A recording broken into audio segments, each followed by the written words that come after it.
Hello again, my little hunks of humanity. I'm talking to you. Yeah, I didn't talk to you for the last two chapters. Why? Because it's Tumbleweed City. Nobody is communicating with me. Now, I don't want to sound very needy. I don't mean it like that. But, feedback would be nice. Haven't heard anything from anybody. Yeah, so I just said, go ahead and read it. How was your day? I hope it was a lot better than mine. Mine started out very busy, looking for microphones, believe it or not, that I have about the studio that I lost. And then later on this afternoon, I've a medical condition going back a few years, a really serious one in its day. It's stabilized now, but I just didn't feel great. Yeah, so I needed to go to bed for a few hours, which I've done. Irish time, it is now 7:20 in the evening. We've reached chapter 15, and I need some proper spectacles, which I can't find, my proper ones. So I'm reduced to these, like, I don't know what they are, €150 or something like that. I mean, I'm talking €1.50.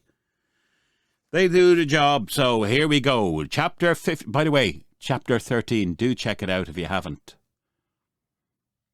I think it was very relevant to the times we're in. And it's like that old thing. If you want to know the future, revisit history or visit the past, which reminds me, in Ireland now, don't worry, I'm going off the stage soon, don't worry. In Ireland, geography and history are no longer compulsory on the curriculum. I mean, what subterfuge is at play there? This is not conspiracy theory. What is going on? I mean, if you want to know your place in the world and your culture, surely to fuck you'd be able to find, oh yeah, nice little literary boy like me can swear with the best of them. Surely you need your geography to know where you are in the world, and your history to know where you've come in the world. It sucks. I really feel sorry for the next generation, because you've been deprived of a lot. You might think you're overloaded with IT and social media and whatever, but you are deprived of a lot. And in order to visit the future, to see what's in store for you, you really need to look at the past. And chapter 13 holds that when it talks about the three kind of methods that powers can use to keep you in your place, or to keep you in a place until they are ready to usurp power for their own gain, and they can stamp on you in the process. You'd be a useful idiot. Enough talk from me? Nobody's listening? Comments are below if you want to say hello. I'd love that. Chapter 15, Bringing Up Father. What have Doe and I found in our new home? Happiness? Yes, but more than that. We have had the joyful experience of rebirth. Our eyes were opened. We saw that our home, with all its comfort, its wealth, and the love and the laughter of the good days, had become a fifth-column centre in the war of ideas. It had been invaded by the enemy forces. For, in spite of our success and worldly advances, we had let into our home many of those elements which undermine the character of a nation. Now, we have found new standards and a fighting quality. We have seen that we and our children have a front-line place in the daily battle to build a sound nation. What do I want for my children? A few years ago, I should have said that I wanted the boys to be successful and the girl to marry well. Being by nature something of a snob, I should have been pleased to see my children going up in the world, both socially and financially. I would have wanted them to make names for themselves if they could, always to have an assured and, if possible, a substantial income.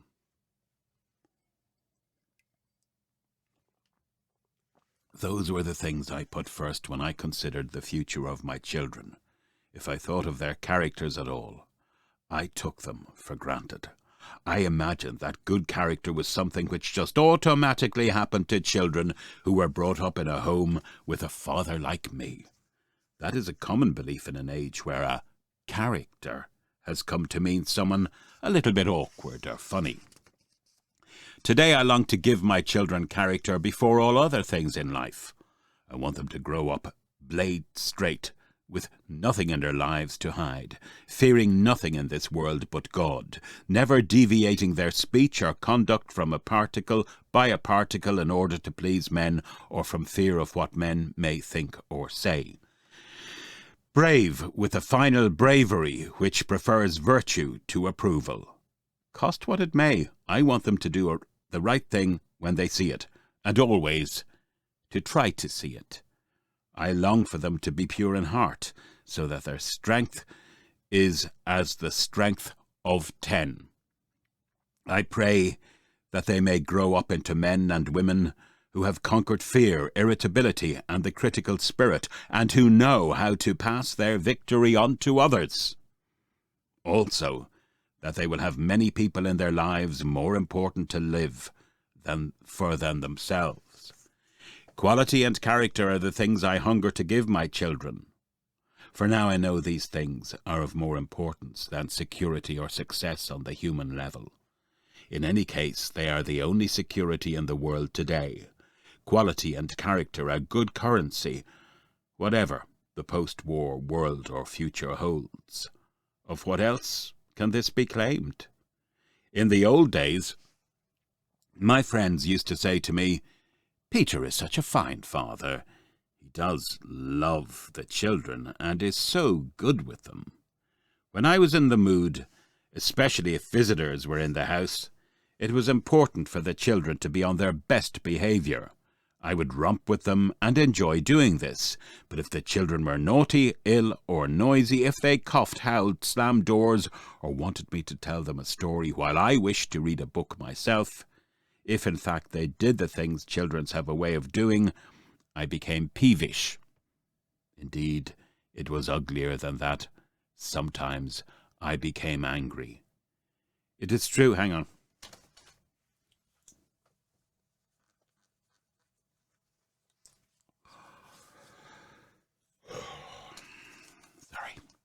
It is true that I loved my children. I knew what it was to return home at the end of a day, tired and preoccupied, and to have my heart warmed and lifted by the shouts and rushing welcome of Philip and Dan and Anthony.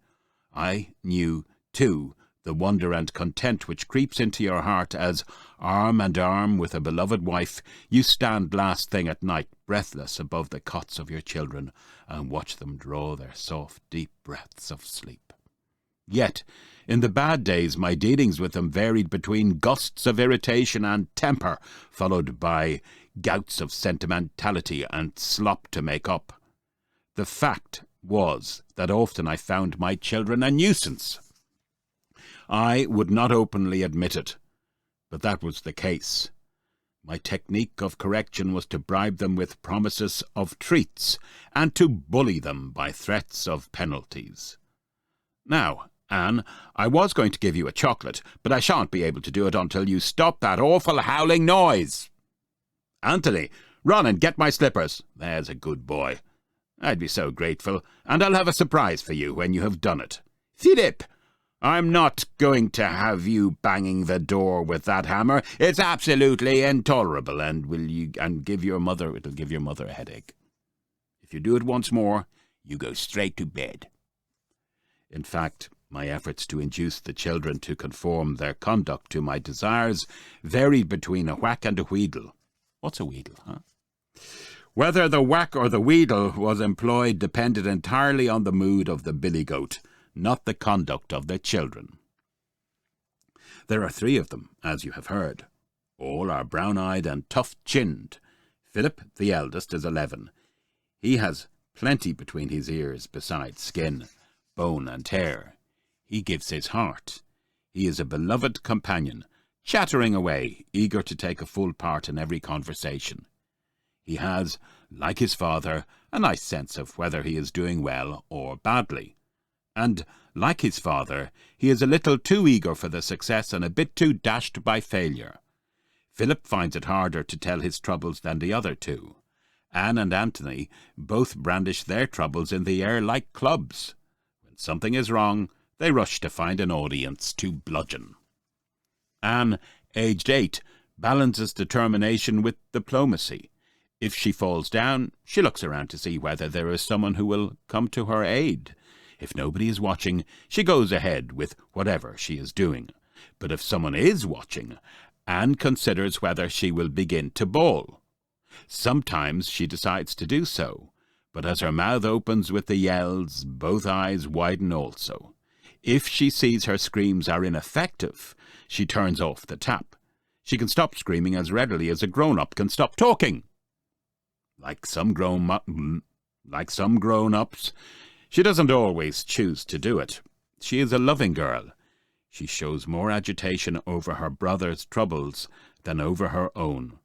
Anthony, age 7, is the monkey of a simian bunch. He has qualities of stickability. The older children run faster than he does, but he often catches them in the end. He goes on and on and on. They get bored. He continues. He loves new clothes. It is a real misery to wear the same muddy play shirt 2 days following. He has a sense of fun, mischief, and revenge. The other day I reproved him for leaving the bathroom full of dirt. After several moments, thought he pointed his finger at me and said with a grin, "I'll put worms in your bed." That evening I saw him carrying, with breathless care, a jar full of wriggling creatures. "Tadpoles will do," he muttered darkly to me. Our children are no angels.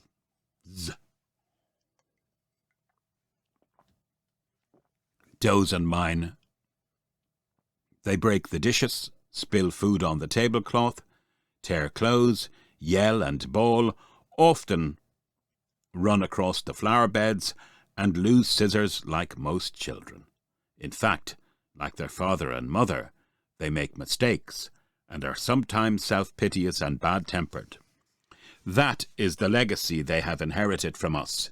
Yet today, Doe and I can say that our children in the home are a joy and a challenge to us, a cementing and reinforcing element in the household. After we began our new journey altogether, these thoughts which I wrote down came to me about my children. You always want the children to behave to suit you, but do you always behave so as to suit other people? Do you ever behave to suit them? You are not even ready to stop reading a newspaper if the children want to talk or play with you. You are full of worry and indignation if they tell you lies. Do you always tell the truth? You will not get them or anyone else to do what you will not do yourself. Today, I have discovered that if I am willing to be honest with my children, they will be honest with me. It is as simple as that. Children, as they grow up, do what their parents do, not what their parents tell them to do. How can parents who have never learned to say no to their own desires teach children to say no to theirs, even if they try? Instead, nowadays, some parents can only obtain obedience by force. The result is that in many homes the dictator mentality dominates as effectively as the dictator's sway has dominated the continent of Europe. With other parents, appeasement begins in the home. They yield to their child for the sake of a quiet life. So a young dictator is created, and the very quiet the parents thought they would obtain is lost. For the demands of all dictators are insatiable. The forces of materialism cash in on this tendency. In education and literature, they urge freedom, self-expression, and natural development for young people. By it they mean young people should follow their own desires and be ruled by them. So that children rebel, and you get revolutionary situations in thousands of homes throughout the country. Moral standards, the divinely given guides to living, proved through the ages, should not be enjoyed upon the modern child by parents. So the forces of materialism declare. The children must arrive at these truths unaided and uninfluenced by the wisdom of his elders. Needless to say, he shows small signs of arriving. He moves off with gathering speed in the opposite direction. This suits the book of the militant materialist. That is the sort of world they uphold as the end of humanity. The end it will surely be. The materialists have manoeuvred us into the belief that the only alternatives of conduct in dealing with children are the Victorian idea of dictatorship in the home and repression, or the modern idea of revolt in the home and self-expression. These are false alternatives. The third way is development under God by parents and children together as a family.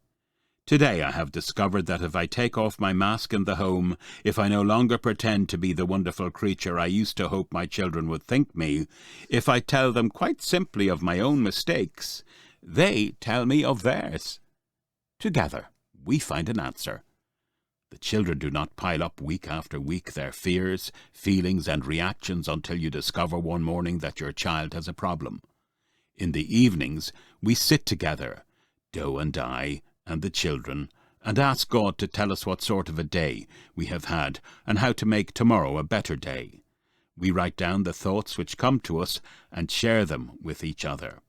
So the children are learning an inner discipline, self-imposed, and they accept the parents' discipline when they know it is disinterested, based on God's will, not self-will. The other day Anthony quarrelled with Philip. In the evening he put in his book, "I must not get tempered with Philip. Let us have a better day tomorrow, and no battles." Then he went and kissed his brother and told him he was sorry. Philip wrote, "Give Anthony back his soldiers."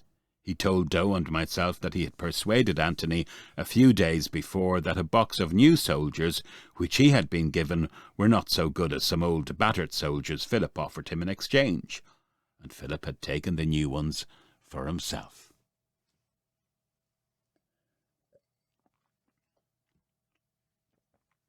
A year or two ago, Anne and Anthony had big battles with fear. When bedtime came, they were scared of being left by themselves, and Doe or I had to sit with them. So we began to pray all together about these fears, and soon the fears vanished. Then some of Hitler's secret weapons began to soar over Suffolk. At night time there were occasional bumps and rattles, and a window or two flew out of our farm. Many of the children in the neighbourhood became alarmed, and one of them, son of a farm worker, came to stay with us. His fears were almost uncontrollable. He shared a room with Anne and Anthony. After dark, buzzing began, and presently an explosion rattled the house.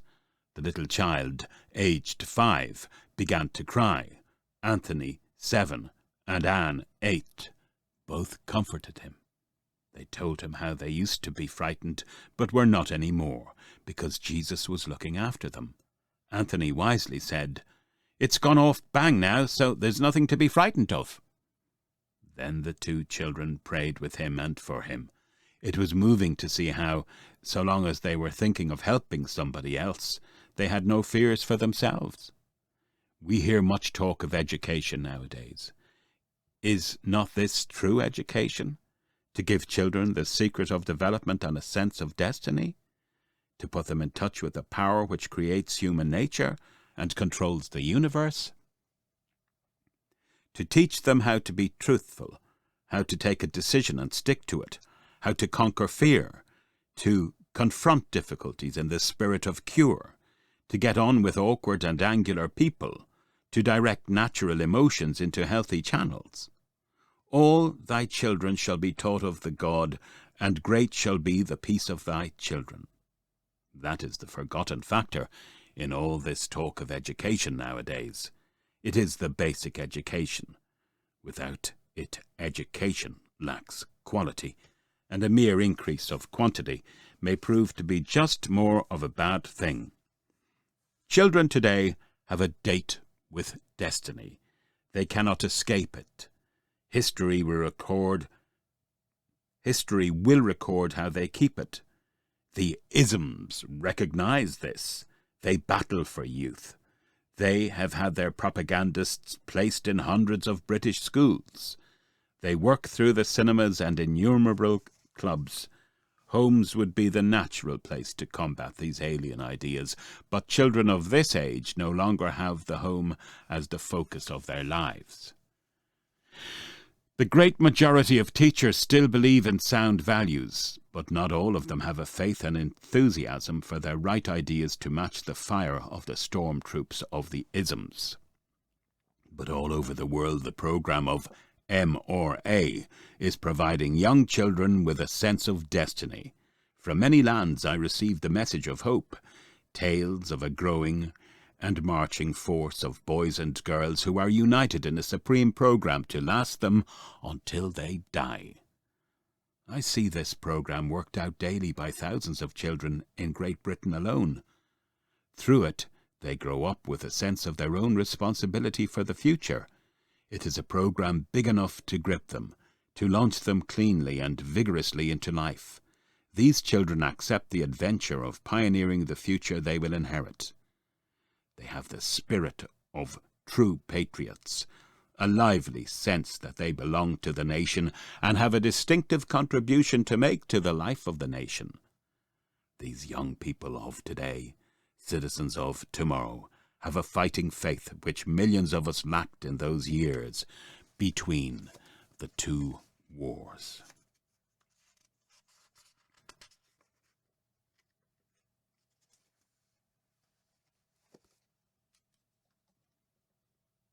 Good night, everybody.